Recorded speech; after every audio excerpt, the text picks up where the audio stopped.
Hello বন্ধুরা, দেখো এখানে আমরা আগের দিন রাত দেখিয়েছিলাম যে সেখানে সন্ধ্যাবেলায় খাবার খাওয়ার পর রাত্রিবেলা আমরা রুমে এসে এই খাবারগুলো অর্ডার করেছিলাম, চিকেন ফ্রাইড রাইস, চিকেন কষা আর একটা বিরিয়ানি।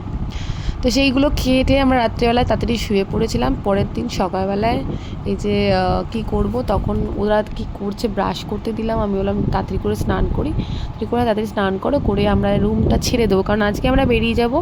তো বললো যাওয়ার পথে ঠাকুরকে আবার দর্শন করে আমরা যাওয়ার পথে আর একটা মন্দির হয়ে তারপর আমরা বাড়ি যাব। তো বললাম ঠিক আছে চলো, এই নিয়ে আলোচনা করছিলাম। তার মধ্যেই আমাদের সকালে ব্রেকফাস্ট চলে এসেছে, লুচি তরকারি আর আলু পরোটা। তো এগুলো কি আমার মেয়ে এখানে অনেক কিছু কাণ্ড করছিল, কিন্তু আমি এটার ভিডিওর সাউন্ডটা দিতে পারিনি, কারণ একটা গান চলছিল যেটার জন্য কপিরাইট হয়ে যেতে পারে।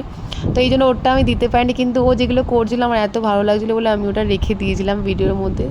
তো সেখানে ও বারবার ওর জিনিসগুলোকেও শেয়ার করছিলো। তো এরপরের ভিডিওটা তুমি ওর একটু গলাটা আমি দিয়েছিলাম, কারণ ও খুবই কথা বলতে চাইছিল।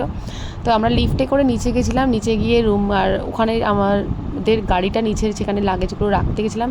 এই যে দেখো এবার মেয়ে কথা বলবে সেটা।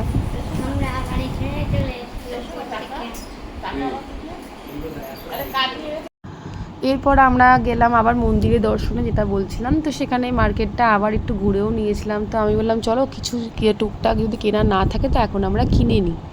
তো মন্দিরে গিয়ে ওখানে দেখলাম এত ভিড়, কিন্তু সে একই ভিড়, এত ভিড় বলতে খুব ভিড় না হলেও ভিড় ছিল সেই দিন। তো আমরা সেখানে পুজোর মালাগুলো দেখলাম যে এত সুন্দর টাটকা। আর এদিকে দেখো ওর বাবার কোলে ওরা ওপরে উঠেছে, একজন কাঁধে একজন কোলে। তো আমরা মন্দির দর্শন করার চেষ্টা অনেকক্ষণ ধরে করেছিলাম, কিন্তু ঠাকুরের শুধু চূড়াটাই দেখতে পেয়ে লাস্টে বললাম চলো এবার অনেকক্ষণ সময় হয়ে গেছে।